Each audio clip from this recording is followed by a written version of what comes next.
오늘 하나님께서 우리에게 주시는 생명의 귀한 말씀은 마음의 문제, 심장의 문제를 한번 다뤄보도록 하겠습니다. 잠언서 4장 23절에 무릇 지킬 만한 것보다 더욱 내 마음을 지키라. 이에서 생명의 근원이 이에서 나온다고 주님께서 말씀하고 있습니다. 마음은 육체로 표현되지고 마음과 육체는 하나입니다. 그러면 도대체 마음이라는 것이 무엇이냐? 하나님을 알고 경험하고 그를 영화롭게 하고 감사하고 인간들 간의 소통과 쉼의 공간으로 그리고 지혜의 복으로 하나님이 인간에게 주신 것입니다.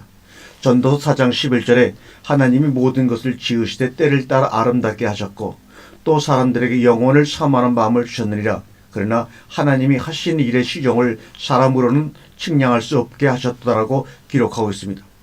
거기에 보면 분명 마음은 하나님의 선물이라고 밝히고 있습니다. 마음은 진화의 선물도 아니며 인체 내 어느 장기가 한정하는 생략적인 공간이 아닙니다. 어느 날 마음에 문제가 생기는데 우리는 모르고 무감각하게 지내다가 어느 순간에 내가 모르는 내가 있다는 것입니다. 아는 나보다 모르는 내가 오히려 더 힘이 세고 내 인생을 지배하고 있다는 것을 느끼게 됩니다. 이때부터 인생사 문제가 여기서부터 꼬이기 시작하는 것입니다. 내 마음도 모르는데 너의 마음을 내가 어떻게 해? 라고 우리는 또 반항하기도 합니다. 나는 그렇게 말하고 싶지 않았는데, 그렇게 반응하고 싶지 않았는데 뭔가 알지 못하는 것에 끌려 그렇게 늘 반응할 수밖에 없는 나 자신에 늘 절망하고 괴로워하는 것이 나의 모습입니다. 내가 모르는 내가 존재한다. 대중가요 중에 가시나무라는 노래의 가사를 저희가 한번 들어본 적이 있습니다.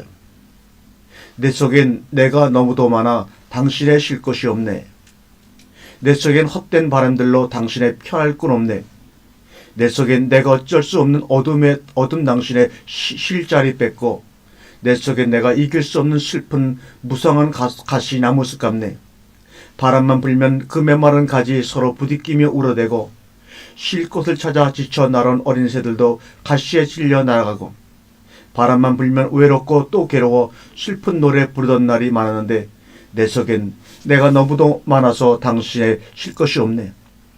참으로 인간의 생활과 삶과 마음을 적절하게 표현한 가사가 아닌가 생각이 듭니다. 내 속엔 또 다른 내가 있다는 말을 위대한 사도 바울이었던 바울은 죄라고 표현했지만 이 말은 자기 안에 있는 또 다른 자기 존재 때문에 힘들었음을 고백한 말이라고 우리는 압니다. 로마서 7장 19절에 내가 원하는 바 선은 행하지 아니하고 도리어 원치 아니하는 바 악은 행하는도다. 만일 내가 원치 아니하는 그것을 하면 이를 행하는 자는 내가 아니요 내 속에 거하는 죄니라. 이렇게 말씀하고 있습니다. 바울은 그 존재가 너무 강력하여 자신이 어떻게 할 수 없는 것을 발견합니다. 도리어 그는 자신이 시체와 같이 무기력한 존재라고 고백합니다. 오라 나는 공고한 사람이로다. 이 사망의 몸에서 누가 나를 건져내랴. 로마서 7장 24절의 말씀입니다. 내가 아닌 나가 존재한다. 예수님 역시 내 안에 나의 심각성을 지적하셨습니다. 바로 마가복음 7장 21절의 말씀입니다. 속에서 곧 사람의 마음에서 나오는 것은 악한 생각, 곧 음란과 도둑질과 살인과 간음과 탐욕과 악독과 속임과 음란과 질투와 비방과 교만과 우매함이니 이 모든 것이 다 속에서 나와서 사람을 더럽게 하는 일이라고 말씀하고 있습니다. 이러한 이유는 바로 아래 본문에서 그 원인을 말해주고 있습니다. 우리 민족들처럼 마음이란 단어를 두리뭉실하게 사용하는 민족도 흔치 않은 것 같습니다. 서로가 마음만 믿다가 많은 오해가 생깁니다. 자기 마음 같지 않다고 자기 마음을 알아주지 않는다고 섭섭해합니다. 그러나 성경을 기록한 히브리어나 헬라어는 마음을 다양한 행동에 따라 표현하고 있습니다. 한번 로마서 1장 28절과 32절을 제가 한번 읽도록 하겠습니다. 그들이 마음에 하나님 두기를 싫어하며 하나님께서 그들의 그 상실한 마음대로 내버려두사 합당치 못한 일을 하게 하셨으니 불의, 추악, 탐욕, 시기, 살인, 분냄, 수근수근, 비방, 교만, 자랑, 불효, 우매, 배반, 무정 그런 일을 행하는 자를 옳다 함이니라 이렇게 말하고 있습니다. 그들이 마음에 하나님 되기를 싫어하면서 사용된 마음은 헬라어로 에피그노시스로 여기에서 부부간의 몸으로 하나가 되는 동침이라는 의미의 헬라어 단어인 기노스크가 나왔습니다. 그러므로 여기에 처음에 사용된 마음은 에피그노시스는 경험 혹은 경험되어짐으로 알게 된 지식 혹은 둘이 하나 될 수 있는 공간이라는 의미로 사용되어지는 마음이 바로 여기에 나오는 마음에 하나님 되기를 싫어하며 할 때의 마음입니다. 또한 둘이 하나로 되어질 수 있는 공간 속에서 하나님 모시기를 원하지 않음으로 인하여 하나님은 인간들을 성실한 마음대로 내버려 두사 합당치 못한 일을 벌이게 하셨다는 것입니다.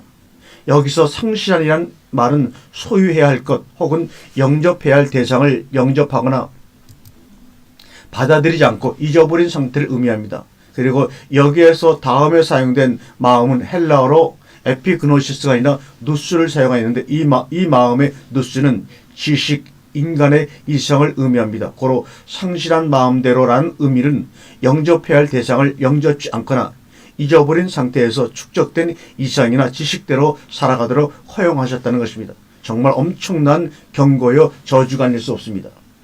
그 결과 온갖 불의한 일을 행할 수밖에 없는 존재로 살아갈 수밖에 없다는 것입니다. 이것이 인간에게는 불행의 시초가 된 것입니다. 상실한 마음으로 이어질 수밖에 없었던 근본 이유는 무엇입니까? 로마서 1장 19절서부터 21절까지 보니까 하나님을 알만한 것이 그들 속에 보임이라. 하나님께서 이를 그들에게 보이셨느니라. 창세로부터 그의 보이지 않는 것들 곧 그의 영원하신 능력과 신성이 그가 만드신 만물에 분명히 보여졌나니 그러므로 그들이 핑계하지 못할지니라. 하나님을 알되 하나님을 영화롭게도 아니하고 감사하지도 아니하고 오히려 그 생각이 허망하여지며 미련한 마음이 어두워졌나니 에서 분명한 이유를 우리에게 말씀해주고 있습니다. 그 이유는 하나님을 알만한 것이 인간들 속에 보이고 만물 속에 하나님의 능력과 신성이 분명히 계시되었구만 하나님을 영화롭게도 아니하고 감사하지도 않으므로 그렇게 되었다고 분명히 계시되고 있습니다. 구약에 쓴 에스겔서에는 이 상실한 마음을 돌같은 마음이라고 표현하고 있습니다. 이 상실한 마음과 돌같은 마음이 인체 내 세포 기억 속에 작용하여 우리의 의지로 조종하기 힘든 스트레스의 원인과 난치병의 원인으로 지금까지 이어져 오고 있는 것입니다.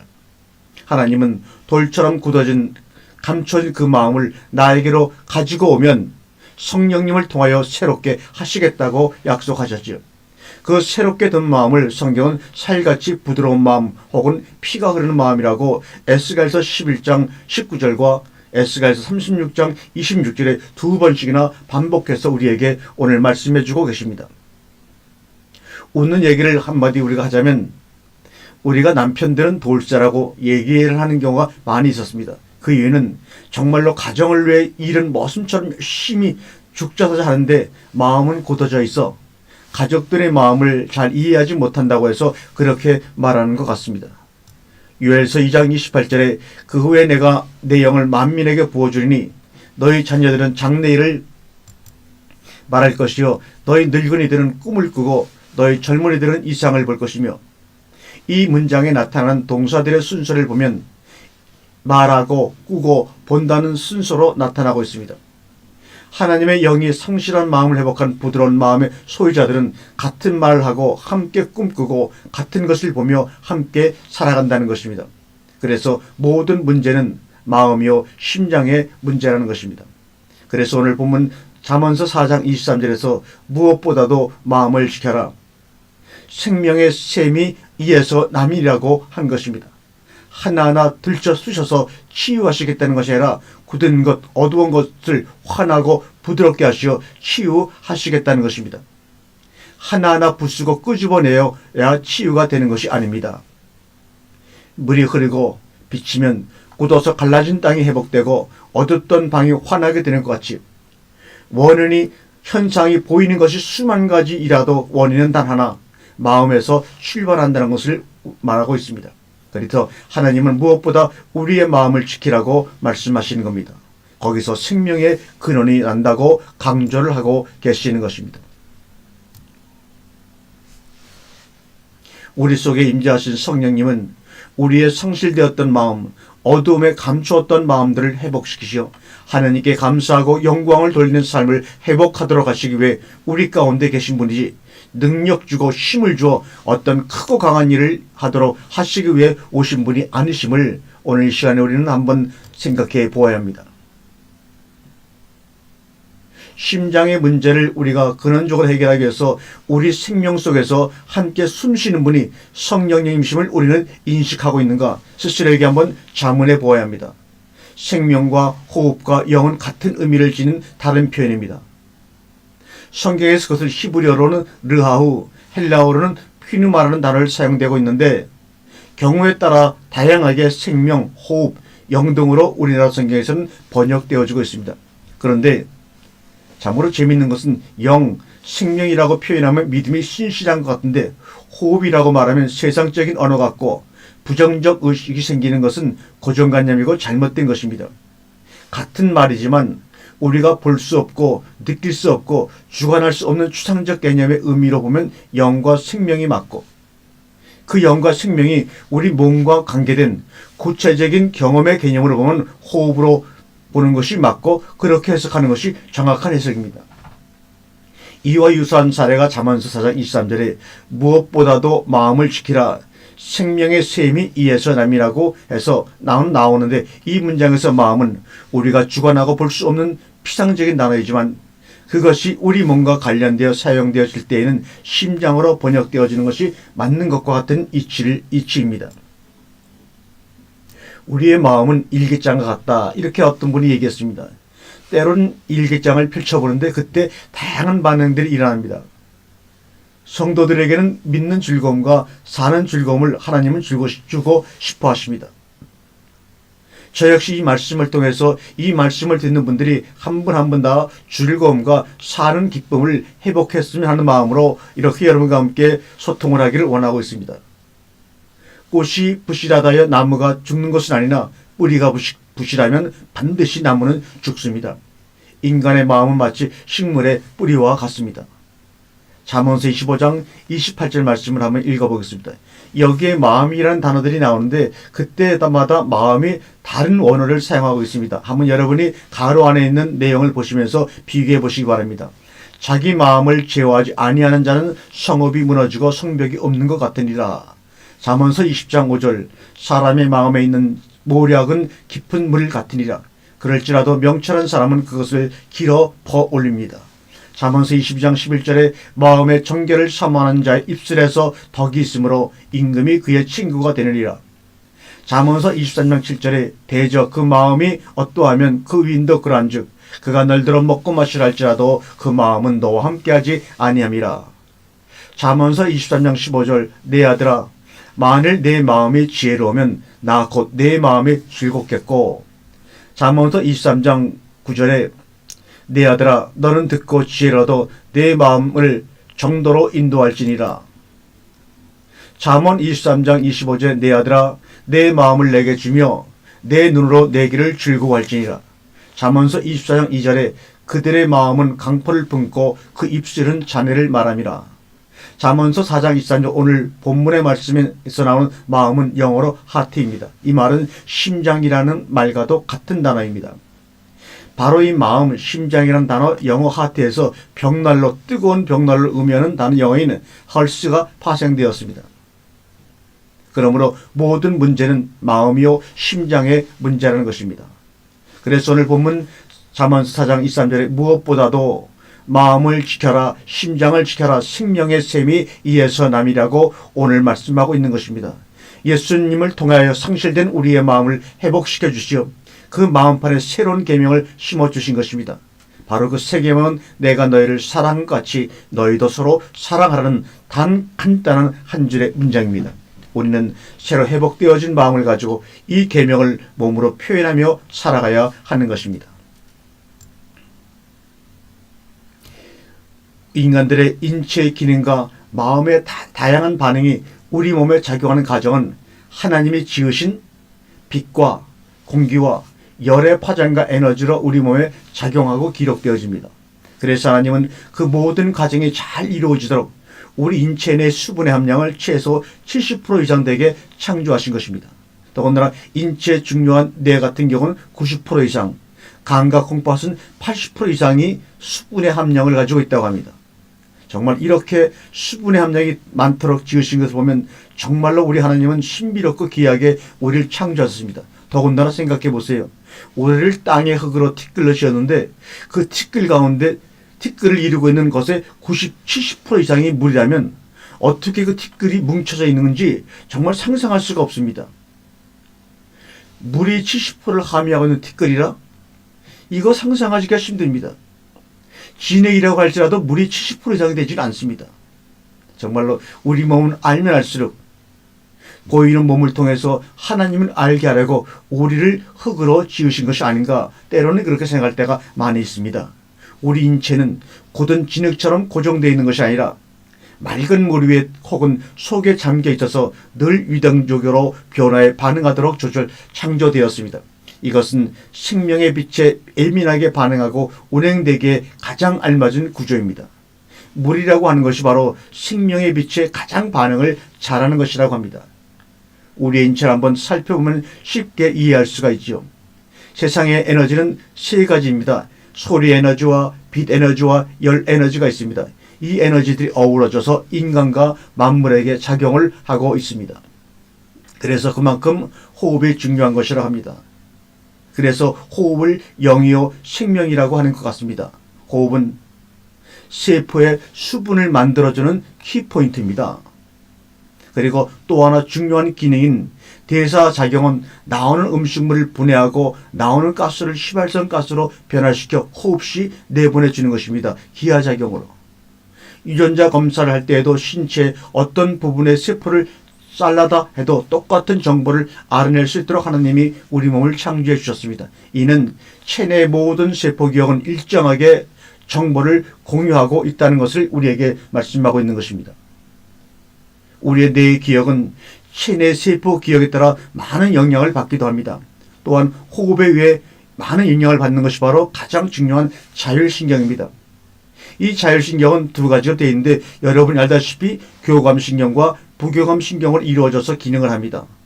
교감신경은 반항과 거부, 자동차라 비하면 가속기 역할을 하는 것이 신경이고 부교감신경은 안정과 회복과 치유를 담당하는 신경으로 자동차의 브레이크 같은 역할을 합니다.